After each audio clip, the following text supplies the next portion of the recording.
Welcome to This Explainer. Today, we are diving straight into an ancient epic to uncover exactly how the universe's first impossible war was won.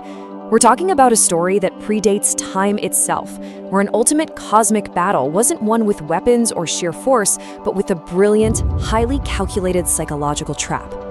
Okay, let's jump right in with a massive question to frame our thinking today.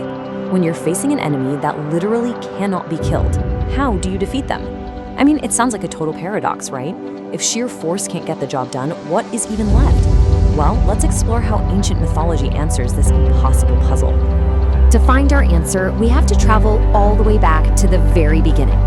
Section 1, before the dawn of creation. Picture this incredibly vivid scene for a second. There is nothing but an endless, infinite cosmic ocean completely swallowed in dense darkness. The waters of a great deluge are spread absolutely everywhere. And right there in this cosmic water, resting upon the great serpent Sheshnan, lies Lord Vishnu. Now, Vishnu wasn't just taking a quick nap. He was fully immersed in Yoga Nidra. Think of it as a profoundly deep, powerful yogic sleep induced by Mother Mahamaya herself. She had essentially wrapped Lord Vishnu in her illusion. Meanwhile, seated on a massive golden lotus sprouting right from Vishnu's navel, the creator, Brahma, was just waiting for the exact right moment to build a new universe out of absolute nothingness.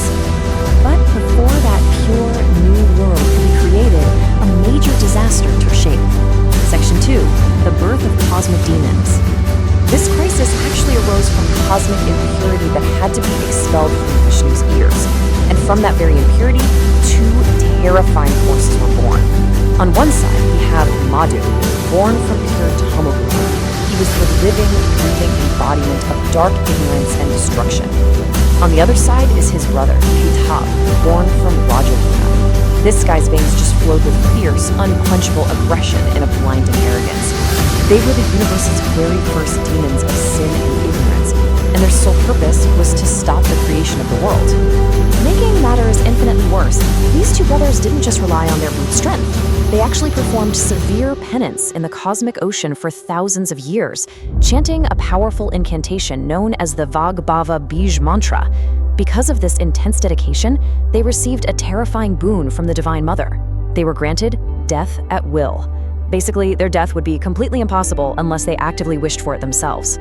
So how do you stop the creation of a universe? You steal the blueprints. These invincible demons attacked Lord Brahma, who was completely outmatched by their gigantic power, and they stole the Vedas from him. Now, these texts weren't just books. They were the supreme knowledge, the absolute ultimate wisdom required to actually build the universe. If these demons controlled the Vedas, the universe would be destroyed before it even began. With the entire universe hanging by a thread. Section 3, a 5,000-year war. A helpless Brahma realized he couldn't face them alone, so he recited the sacred Rajasutta hymn to awaken the protector, Lord Vishnu, from his cosmic slumber. Awakened and instantly enraged by the stolen wisdom, Vishnu challenged the demons. And what followed was a brutal, high-speed physical war that lasted an astonishing 5,000 years. Just imagine the sheer scale of that. Millennia of uninterrupted, relentless combat in the middle of a cosmic ocean. Let's just pause and look at the brutal reality here. You can fight for 5 millennia. You can literally be a supreme deity.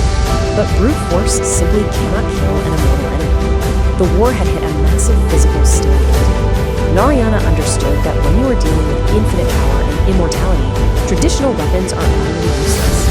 Realizing this physical stalemate, Vishnu changed tactics. Section 4, the illusion of Mother Mahamaya.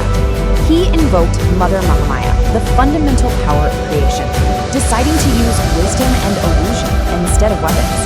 And Mother Mahamaya knew exactly how to crack their invincibility because she saw their grave psychological flaw. It was a massive, blinding ego. Their entire mindset was driven by the thought, I am the best. There is no one greater than me. They didn't just want power, they craved absolute reverence. Which brings us to Section 5, the ultimate trick. Taking full advantage of this fatal flaw, the goddess smilingly casts an enchanting illusion over the minds of the demons. She subtly manipulated their pride. She essentially approached them with the idea, "You are so incredibly powerful. You are the masters of the Vedas. Your status is clearly much higher than Vishnu's. Since you are superior, shouldn't you be the ones to grant him a boon?" Blinded by the illusion and their own inflated self-worth, the boastful demons fell right into the trap. They looked at Vishnu and proudly declared, "Ask for any boon you wish today. We will grant you." Now here is the crucial point. Vishnu didn't hesitate for a single second. He instantly turned their own arrogance into a noose. Acknowledging their supposed superiority, he replied with a devastating request: "Grant me this boon, that I ensure the death of both of you." Just like that, in a flash, the boon of immortality was completely undone by their very own mouths. Stunned, but still brimming with demonic cunning, Madhu and Kaitab tried one last desperate trick. They agreed to keep their word, but with a seemingly impossible condition. They demanded to be killed only where there was not a single drop of water left. Remember, they're floating in an endless cosmic deluge stretching for infinite miles. There was no dry land anywhere. But you really cannot outsmart the Creator. First, Vishnu simply expanded his size infinitely.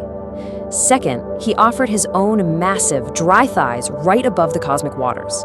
Bound by their own word, the demons had to place their heads on his dry thighs. And finally, step 3. With a terrifying sound piercing the universe, Vishnu swiftly struck them down with his radiant Sudarshan chakra. The invincible were finally defeated. The demons were gone, the Vedas were safely returned to Brahma, and the universe could finally begin. But the physical remains of these mountain-like giants served one final, totally unexpected purpose. Section 6. The Birth of Earth. As their gigantic, headless bodies fell back into the cosmic ocean, something incredible happened. According to the ancient texts, their immense fat, or meda in Sanskrit, oozed out and began to solidify. This solidification formed the very ground we walk on today, and because it was formed from this cosmic fat, our Earth was given the ancient sacred name Maidani. Looking back at this epic journey, we see such a sprawling narrative. It starts in a dark cosmic ocean with a slumbering deity, escalates to the theft of the literal blueprints of reality, grinds to a total halt in a massive 5,000-year physical stalemate, and is resolved only by a quiet, intellectual, psychological trick that ultimately births the very ground beneath our feet. The true value of this explainer is understanding these core lessons. First, sheer invincibility or endless resources are completely useless against a sharp intellect.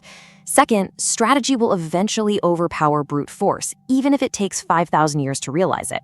And most importantly, unchecked ego and arrogance are fatal flaws. They are the ultimate blind spots that will destroy even the most immortal of beings. Which leaves us with this final, striking question to think about.